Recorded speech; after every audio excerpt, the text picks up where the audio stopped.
I met Emma when we were both in our late 20s. I was a rising name in the finance world, working long hours and making a name for myself, while she was a bright, ambitious woman who had just transitioned from teaching to working in a nonprofit.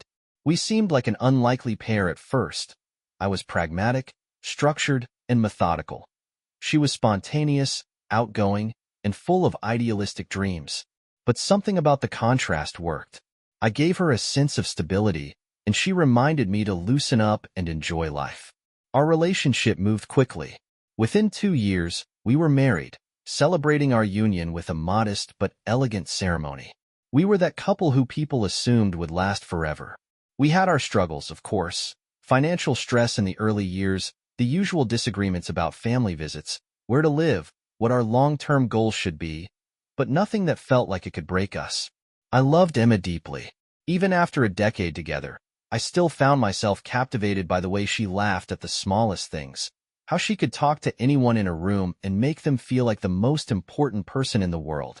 She had a warmth about her that drew people in, and I counted myself lucky to be the man she chose. Our life was stable, almost idyllic. We bought a home in a quiet suburban neighborhood, a beautiful 2-story house with a backyard that Emma adored. She had always been passionate about gardening, and in the spring, our yard would burst into vibrant colors under her care. Every Sunday, we had breakfast on the patio, sipping coffee while she talked about the books she was reading, her latest projects at work, or what new plants she wanted to add to the garden. I worked hard, but I made sure to make time for us. I wasn't a perfect husband, but I was a faithful one. I made an effort to surprise her with small gestures, flowers on a random Tuesday, handwritten notes left in the kitchen before I left for work, planning weekend getaways when we could afford the time. I never took her for granted, or at least, I thought I didn't. The first real change in our marriage came when Emma turned 39. She was nearing her 40th birthday and growing restless in ways I didn't quite understand. It wasn't anything dramatic at first, just little things. She talked more about wanting to experience life differently, about how routine had made everything predictable. I tried not to take it personally. After all, I thought, everyone has moments where they question where their life is headed. We were still happy, or so I believed. But looking back now, I can see that the cracks had already started forming. I just didn't know it yet.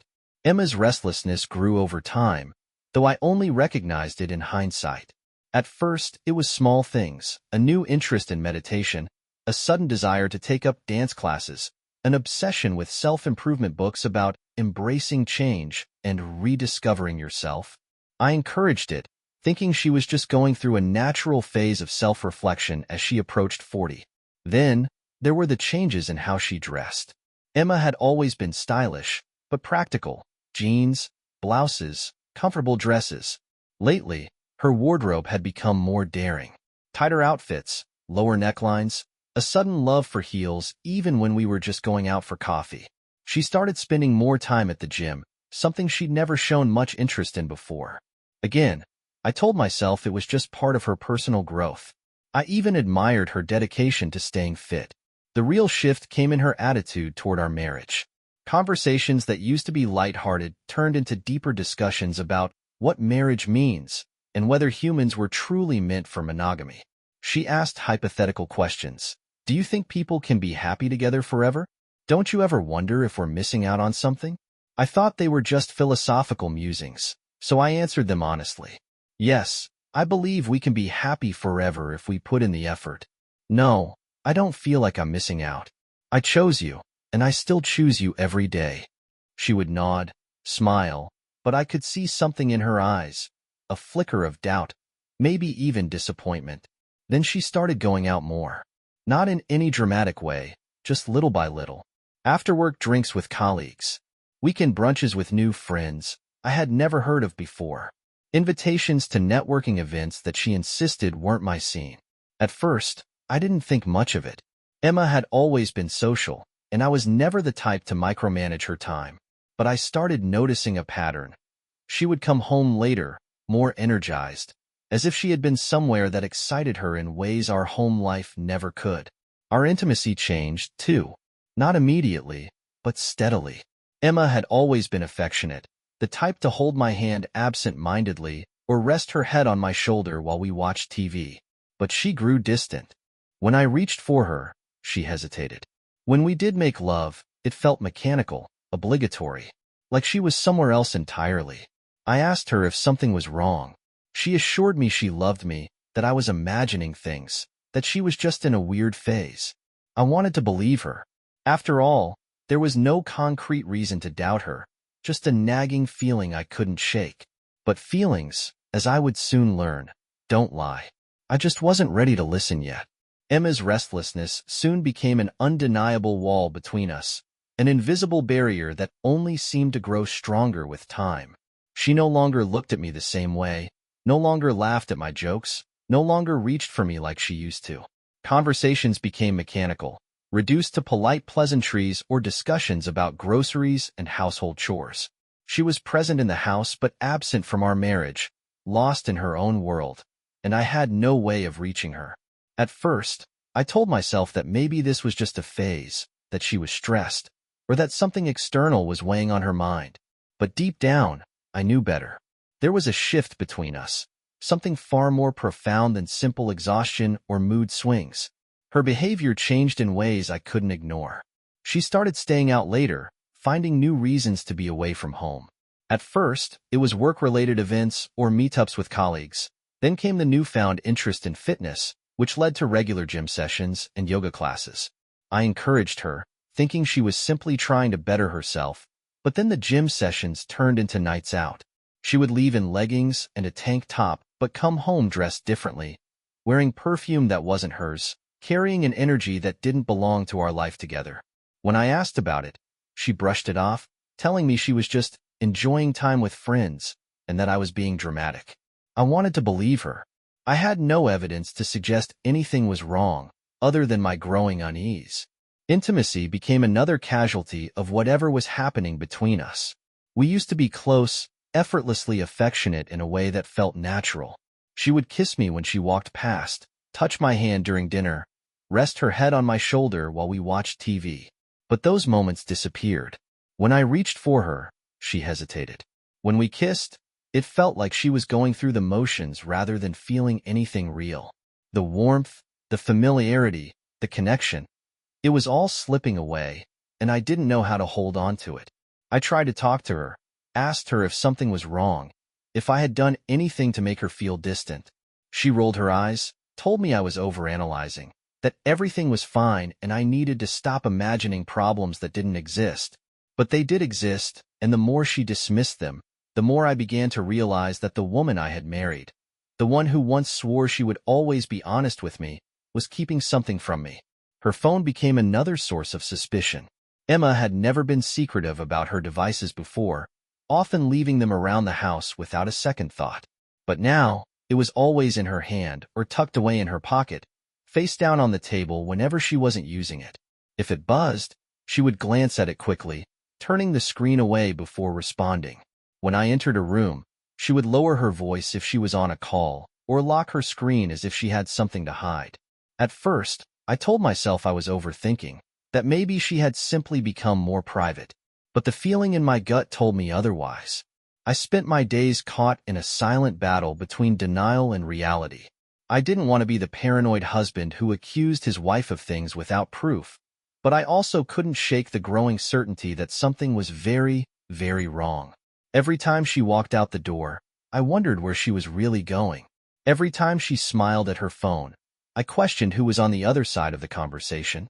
Every night that she turned away from me in bed, I felt the distance between us expand until it was unbearable. I wanted to believe that we could fix this, that if I just held on long enough, she would come back to me. But some part of me already knew Emma wasn't mine anymore. She was slipping away, and no matter how much I tried, I was powerless to stop it. The night Emma brought up the idea of an open marriage was when I realized, without a doubt, that I was losing her. It was a quiet evening, just the two of us at home, a rare moment where we were actually sitting down to eat together. I had made an effort, cooked her favorite meal, set the table properly, even lit a candle in an attempt to rekindle the warmth that had been fading between us. But from the moment she sat down, I could tell something was off. She was distant, barely touching her food. her fingers fidgeting with the stem of her wine glass like she was trying to gather the courage to say something she knew I wouldn't like. She cleared her throat and, in a voice that was deliberately casual, said, "Have you ever thought about open relationships?" The words hit me like a slap, but she said them as if she were asking about a new movie or a book she had read. I froze, my fork halfway to my mouth, and just stared at her. She took a slow sip of wine, as if that would make it easier to get through the conversation. She started explaining how monogamy was a social construct, how long-term relationships often suffered because of unrealistic expectations, how some couples had found a renewed passion through exploring other connections. She spoke with an unnerving certainty, like this was something she had been rehearsing in her mind for weeks, maybe even months. She kept using words like freedom and honesty, as if what she was suggesting was some noble pursuit, rather than the slow destruction of our marriage. I barely heard half of what she was saying. My mind was too busy trying to process the absurdity of it all. This was Emma, the woman who used to get jealous if I so much as looked too long at a waitress, the woman who once told me she couldn't imagine being with anyone else. And now she was sitting across from me, proposing that we invite other people into our marriage like it was some kind of game. When I finally found my voice, I asked her if there was someone else. She laughed, and told me not to be so dramatic. She claimed this wasn't about another person, that it was just a conversation about possibilities, about expanding our understanding of love. But I knew better. No one suddenly becomes fascinated with open relationships unless they already have someone in mind. I told her no, without hesitation, without room for negotiation. I made it clear that I wasn't interested, that I believed in our vows, in our commitment, and that if she wanted something different, she needed to be honest with me. Her expression hardened instantly. The warmth in her eyes, what little was left of it, vanished in an instant. She called me closed-minded, said I was clinging to outdated ideals. She accused me of being insecure, of not trusting her, of not wanting her to be happy. The way she spoke, the way she looked at me, it was as if I was the problem, as if my refusal to let our marriage dissolve into chaos was an act of selfishness. The rest of the night was a blur. She barely spoke to me, her frustration lingering in the air like smoke. I sat in silence, staring at my plate, knowing that whatever hope I had of saving our marriage had just slipped further out of reach. When she finally went to bed, she didn't even say goodnight. She just walked away, leaving me sitting alone in the dim glow of the candle that had long since burned out. The next day, things between us didn't return to normal. In fact, they got worse. Emma stopped trying to hide her phone. She stopped making excuses when she went out late or when she ignored my texts. If anything, she seemed almost relieved, as if my refusal to agree to an open marriage had freed her from even pretending to care. I didn't know for certain that she was cheating, but I could feel it in my gut. She wasn't just considering the idea of being with someone else. She already was. I just didn't know how far it had gone yet. After that night, everything changed. Emma stopped pretending. The woman who once reassured me that I was imagining things no longer bothered with explanations. She came home late without an excuse, dressed in clothes that weren't meant for a casual dinner with friends. She spent more time texting, her fingers flying across her phone screen while she smirked at messages I never got to see. When she left the house, she didn't tell me where she was going, and when she came back, she barely acknowledged my existence. I didn't ask questions. At least, not right away. Part of me was still clinging to the possibility that I was overthinking everything, that I was being paranoid, that she was simply trying to find herself like she had claimed. But deep down, I knew. It was in the way she looked at me, empty, indifferent. She had already checked out of our marriage, and I was just the last thing standing between her and the life she wanted to live. I started watching her more closely. She wasn't careful, not anymore. Her phone, once guarded like a prized possession, now buzzed freely with notifications she didn't bother to hide. I noticed the same name appearing again and again, messages coming in late at night, well past the time any friend should be texting. When I tried to get close enough to see the screen, she would tilt it away, laughing under her breath as if my suspicion was a joke to her. She started making last-minute plans that didn't involve me. Girls' nights, she said, but there were no photos, no stories, no mentions of who was there. Work dinners, But when I casually asked about them later, she barely remembered the details. Weekend trips to clear her mind, always taken alone. She wasn't even making an effort to lie convincingly anymore. Then, there were the small but telling details. The faint scent of cologne that wasn't mine. The way she started wearing new lingerie, the kind she never cared for before. The increased time she spent in front of the mirror before heading out. The change in the way she carried herself. More confident, more eager to leave. As if she had finally freed herself from something that had been weighing her down. I tried to tell myself I was imagining it, that unless I had hard proof, I couldn't accuse her of anything. But the hardest part wasn't the suspicion. It was the way she looked at me like I was invisible. She wasn't just being distant. She was completely detached. It wasn't guilt. It wasn't hesitation. It was apathy. One night, as I lay in bed staring at the ceiling, I heard her whispering in the hallway. She was on the phone, speaking in a hushed tone, laughing softly in a way I hadn't heard in months. I got up quietly and moved toward the door, standing just close enough to hear. "I miss you," she said. "It wasn't meant for me. It had never been meant for me." That was the moment I knew. Not suspected. Not wondered. Knew. Emma wasn't just thinking about cheating. She already was. I could feel the anger building inside me, but more than that, there was an overwhelming sense of defeat. I had given her everything, been patient, understanding, willing to fight for our marriage. And this was what I got in return. She wasn't torn. She wasn't remorseful. She wasn't struggling with a difficult choice. She had already made her decision. She just hadn't told me yet. That night, I didn't sleep. I lay awake, listening to the sound of her breathing next to me, wondering how someone could be so close yet feel so far away. My wife was gone, replaced by a woman I didn't recognize. And the worst part? She didn't care that I knew. I wasn't going to be the fool who ignored it any longer. It was time to find out the truth. I was done pretending. That night, as Emma slept soundly beside me, I stared at the ceiling, feeling the weight of her betrayal settle deep in my chest. I had spent months making excuses, rationalizing her behavior, convincing myself that if I just held on a little longer, she would come back to me. But there was no coming back. She had already left, emotionally, physically, intimately. The only thing she hadn't done was say the words out loud. The next morning, I went about my routine as if nothing had changed. I kissed her cheek before heading to work, just like I always did. She barely reacted, mumbling a distracted goodbye as she scrolled through her phone. That was the last time I would ever touch her without resentment burning beneath my skin. I knew I needed proof. Hard evidence. If I confronted her now, she would deny it, twist it into something it wasn't. Make me seem like the insecure, jealous husband who couldn't handle a little distance. No, I wasn't going to give her that power. If she was going to betray me, then I would make sure she had nowhere to hide. I started with her phone. Emma had always been careless with security. No fingerprint lock, just a basic 4-digit passcode. I had seen it enough times to memorize it, but she rarely left her phone unattended anymore. I had to be patient. A few nights later, my chance came. She had been out late again, stumbling into the house well past midnight. Her excuse was paper thin, something about drinks with coworkers, but I didn't push. She tossed her purse onto the counter and went straight to the shower.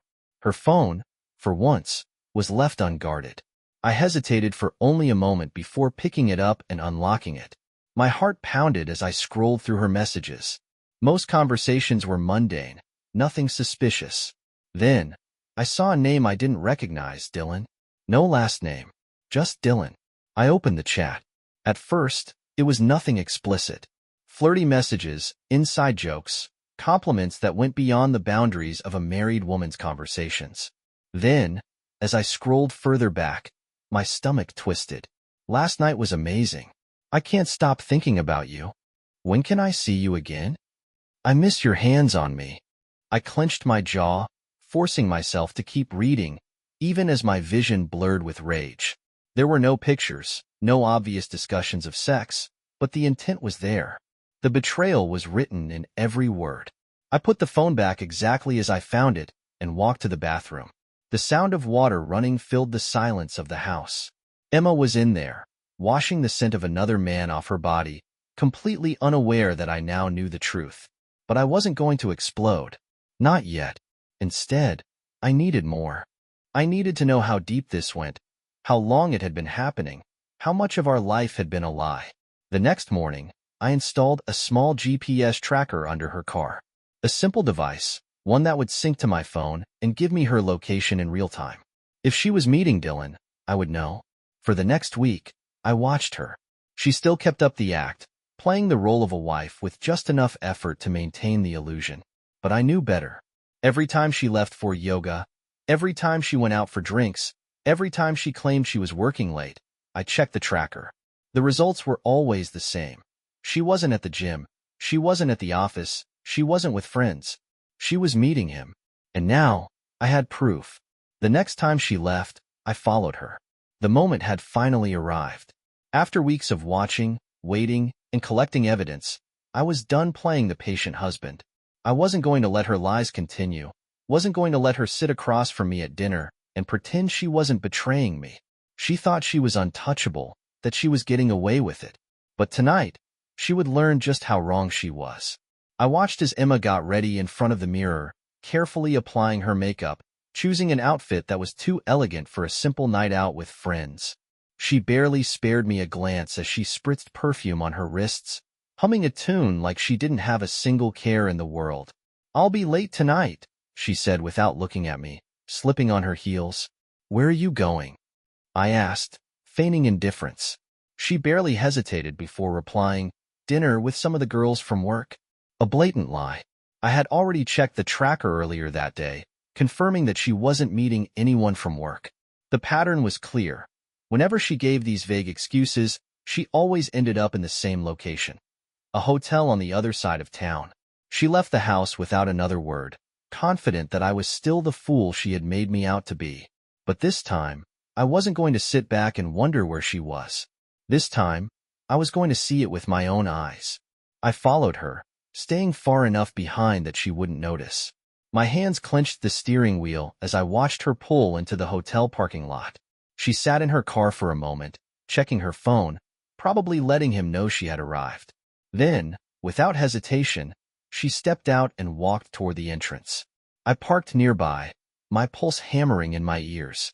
My stomach twisted with a sickening mix of anger and dread, but I forced myself to stay composed. I wasn't going to storm in and cause a scene. Not yet. First, I needed to be sure, needed to see it for myself. Emma disappeared through the lobby doors, and I waited, checking the tracker. Her location was steady inside the hotel. I waited 5 minutes, then 10. When I was certain she wasn't just stopping in for a drink at the bar, I followed. The hotel lobby was dimly lit, the kind of place meant for discretion. I kept my head down as I walked past the front desk, blending into the background. The elevator doors were just closing when I caught a glimpse of her inside, standing close to a man I didn't recognize. His hand rested on the small of her back as they disappeared from view. I clenched my fists, my entire body stiff with rage. But I wouldn't lose control. Not here, not yet. Instead, I walked to the front desk, keeping my voice calm as I spoke to the receptionist. "Excuse me, I think my wife just went upstairs. I was supposed to meet her, but my phone died. Could you tell me which room she's in?" The receptionist barely looked up. "I'm sorry, sir, but we can't give out that information." I expected that response.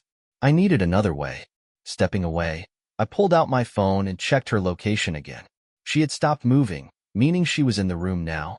I noted the floor number from the tracker and took the stairs, moving quickly but quietly. When I reached the hallway, my heart pounded in my chest as I scanned the doors, matching her location to one of the room numbers. I stood outside the door, staring at the silver handle, knowing that whatever was on the other side would shatter any last piece of hope I had left. A part of me wanted to turn away, to leave before I saw the truth with my own eyes. But I had come too far to walk away now. Taking a deep breath, I knocked. Not loudly, not aggressively, just enough to startle them. I heard muffled voices inside, the shuffle of movement. Then silence. I knocked again, harder this time. A few seconds later, the door opened just a crack. Emma stood there, her face pale, eyes wide with shock. She had a robe wrapped around her, hastily tied, her hair slightly disheveled. Behind her, I could see the outline of the man, the same one from the elevator, standing near the bed, frozen like a deer caught in headlights. For a moment, none of us spoke. The silence stretched, thick with the weight of everything left unspoken. Then, finally, I smiled, a cold, knowing smile. Gotcha. Emma's mouth opened and closed, struggling to form words, but nothing came out. She had been caught, completely and utterly, and there was no talking her way out of this one. I turned on my heel and walked away, leaving her standing there, exposed in every sense of the word. I didn't need to hear her excuses, her fake apologies, her desperate attempts to justify what she had done. I had all the proof I needed, and now it was time to make her pay. I had caught her, seen the guilt written all over her face, but there was no satisfaction in it, just cold, hollow certainty. My marriage was dead, and there was no bringing it back. I drove home in silence, gripping the steering wheel so tightly my knuckles turned white. My mind raced through the next steps: lawyers, evidence, finances. She would not walk away from this unscathed. The next morning, I woke up to messages from Emma. Long, rambling apologies, excuses about how she had felt lost, how she had been confused and needed to find herself. It was predictable, pathetic. I didn't respond. There was nothing left to say. Then came the calls. First from her, which I ignored. Then from her sister. Then from a number I didn't recognize. I finally picked up. It was my mother. Her voice was tight, cautious, the way people sound when they have something awful to say but don't know how to begin. "We need to talk," she said. I sighed, already exhausted. "If this is about Emma, don't bother. I already know everything." There was a pause. Then, in a voice laced with hesitation, she said, "I saw her." Something in her tone made my stomach drop. "Saw her where?" Another pause. Then, she exhaled sharply, as if bracing herself. "At your house." "With?" She hesitated, as if saying it out loud would make it worse. "With your brother." The room spun. For a moment, I thought I had misheard her. "What?" "I went over to drop off some things for you," she continued, her voice shaking now. "I let myself in because I thought you were home." But she was there. With him. My brother. My own flesh and blood. I gripped the edge of the counter, trying to steady myself. Emma's betrayal had been bad enough. But this was something else entirely. This wasn't just cheating. This was treachery of the worst kind. "When?" My voice was deadly calm, devoid of emotion. Yesterday. Yesterday. The same day I had caught her in the hotel. The same day she had looked me in the eye, knowing full well she had already been with someone else before that. I could barely hear my mother as she kept talking. Something about how she had left immediately, how she didn't know how to tell me, how she was so sorry. None of it mattered. The only thing that mattered was that my wife had been sleeping with my own brother. Rage burned through me, a slow, seething fury. I had already been prepared to destroy Emma in the divorce, but now? Now, I was going to make sure she walked away with nothing. I hung up without another word and drove home, my pulse pounding in my ears. When I arrived, the house was empty, but I knew she would come back. She always did. I sat in the living room, waiting, planning. She had no idea what was coming. I sat in the living room, waiting. My entire body was tense, coiled like a spring, every muscle in me demanding action. I had already caught Emma in a hotel room with another man, but finding out she had also been with my own brother, that wasn't just betrayal, it was war. I had spent the night running through every possible way to handle this, and by morning, my course of action was clear. Emma would regret every single moment she had taken me for a fool. The first thing I did was call my lawyer. I had already planned to divorce her after catching her in the hotel, but now this had escalated. I needed every legal advantage possible. I explained everything, her infidelity, the affair with my brother, my gathered evidence. He assured me that with this kind of proof, I could file for a fault-based divorce, stripping her of any financial claims she might have. That was exactly what I wanted. No settlement, no alimony, nothing. She would leave with whatever she had come into this marriage with, which, compared to me, was next to nothing. The next move was locking down my finances. We had joint accounts, but I immediately transferred my half into a separate account under my name. I froze every shared credit card and removed her as an authorized user. Any automatic payments linked to her? Gone. She would soon realize that the money she had taken for granted was no longer accessible. I had worked for everything I had, and I refused to let her or my snake of a brother benefit from my success. With the legal and financial side handled, it was time for the personal blow. I made 2 phone calls, one to my father, the other to my brother's fiancée. Yes, my brother was engaged. I had stayed silent up until this point, but after what he had done, he didn't deserve silence. His fiancée picked up on the second ring, her voice warm, unsuspecting. That warmth turned to icy disbelief as I told her everything. How my brother had been sleeping with my wife behind my back, how my own mother had caught them, how this had been happening under all of our noses. There was a long silence before she whispered, "I don't believe you. I have proof." I sent her the messages, the call logs, even the security footage from our house showing him entering when I wasn't home. When she saw the timestamps matching the dates Emma had claimed to be alone, she broke. A sharp, gasping sob that turned into anger. "I'm going to ruin him," she said, her voice shaking. "Not if I do it first," I replied before hanging up. Now, all that was left was to confront Emma. She came home that evening, completely unaware of the storm I had set in motion.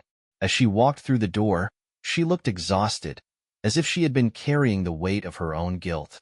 But there was no remorse in her eyes, no shame.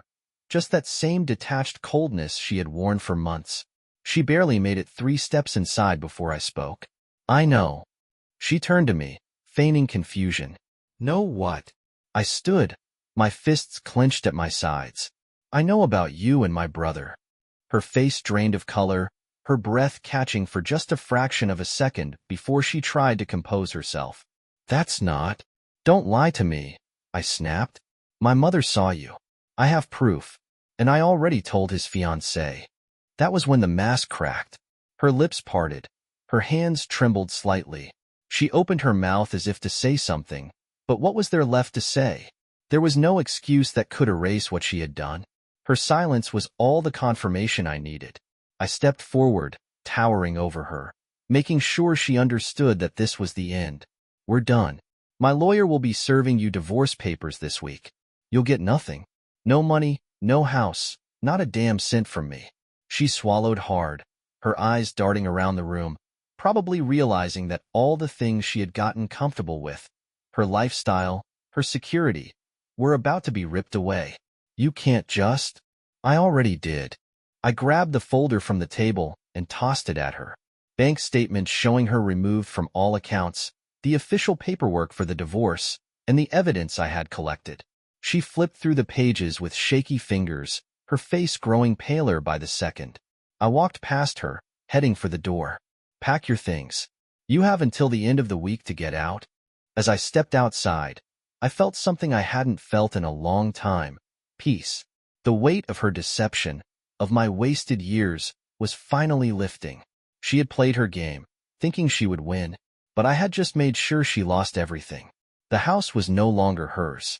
She moved through it like a ghost, the reality of her downfall finally setting in. Gone was the smug confidence, the carefree indifference. Emma was unraveling, and I watched with cold detachment as she realized just how much she had lost. She had played her game, convinced she could have it all. Her comfortable life with me, the thrill of her affair, the secrecy of her double life. But I had taken everything she thought she could keep. She tried to argue at first, throwing out weak justifications. "It wasn't serious," she muttered, as if that would lessen the betrayal. "It was just a mistake." But she couldn't even look me in the eye when she said it. The words were hollow, meaningless, just like the promises she had made when we stood at the altar. I didn't respond. There was nothing to say.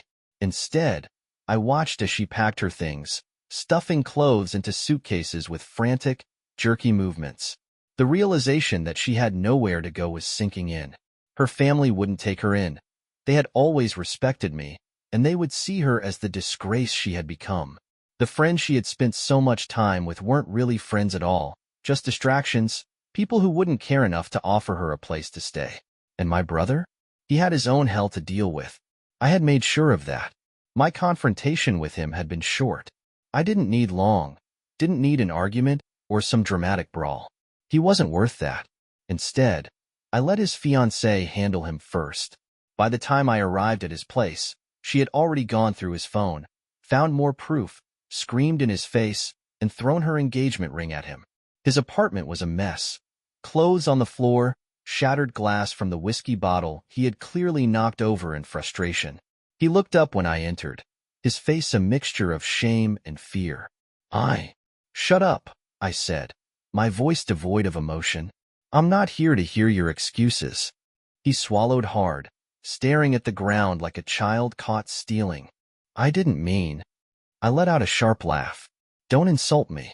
You meant every second of it. You didn't just sleep with my wife, you did it in my house. You betrayed me in every way possible. I screwed up, man, he muttered, rubbing his face like he was the victim in all this. Screwed up? I repeated, shaking my head. That's putting it lightly. I could see the weight of it finally hitting him. Maybe in his selfish mind, he had convinced himself that it wouldn't be a big deal, that it was something he could brush off, move past. But I wasn't going to let that happen. He had destroyed any possibility of redemption. I want you to know something, I said, stepping closer. I will never forgive you for this. You are not my brother anymore. You don't exist to me. His face crumpled, but I didn't care. I turned on my heel and walked away, leaving him to sit in the wreckage of his own making. By the time I got home, Emma was on her way out. Her suitcases were by the door, and she was standing in the middle of the living room, looking lost. For the first time in months, I saw something real in her expression. Not arrogance, not boredom, but fear. She opened her mouth as if to say something, but I cut her off. Don't. She nodded slowly, then reached for her bags. I watched as she walked out of the house, stepping into the unfamiliar world she had chosen for herself. She had expected to have options, to land softly, to move on without consequences. Instead, she had nothing. And for the first time in a long time, I felt free. The house was quiet now. No lingering footsteps, no hushed phone calls in the hallway, no tension-filled silences at the dinner table. Just peace. Emma was gone. My brother was gone. And with them, the weight of their betrayal finally lifted. In the days that followed, I settled into my new reality. I had expected to feel broken, consumed by anger or regret, but instead, I felt something else, relief. It was over. No more second-guessing, no more waiting for the inevitable. The worst had happened, and I had survived it. I met with my lawyer to finalize everything. The divorce was moving forward quickly now that Emma had no leverage. She didn't fight for anything. How could she? With all the evidence stacked against her, she knew she had no claim to my assets, no right to alimony, no sympathy from the court. She signed the papers without a word. Just like that, our marriage was reduced to a legal formality, a stack of documents that would soon erase her from my life. I heard from my mother a few times, but I ignored her calls. I knew she meant well, but I wasn't interested in listening to her make excuses for my brother. Or worse, suggest that family should come first, despite everything he had done. Some betrayals are too deep to come back from. I had made my decision. I was done with both of them. My brother tried reaching out once. A pathetic text that simply read, "I messed up, man. I'm sorry." I stared at it for a moment, then deleted it without responding. He wasn't sorry for what he did. He was sorry for getting caught, for losing the fiancée who had kicked him out, for losing me as his brother. But some wounds don't heal, and I had no intention of forgiving him. As the weeks passed, I focused on myself. I poured my energy into my work, reconnected with old friends, hit the gym harder than I ever had before. I refused to let their betrayal define me. I refused to be the man who let his cheating wife and backstabbing brother ruin his life. One evening, as I sat on my back porch, looking out over the yard Emma used to obsess over, I realized something. I wasn't thinking about her anymore. Not with anger, not with sadness. She was just gone. A chapter of my life that had ended. a mistake that I had finally left behind. And for the first time in a long time, I smiled. I had one.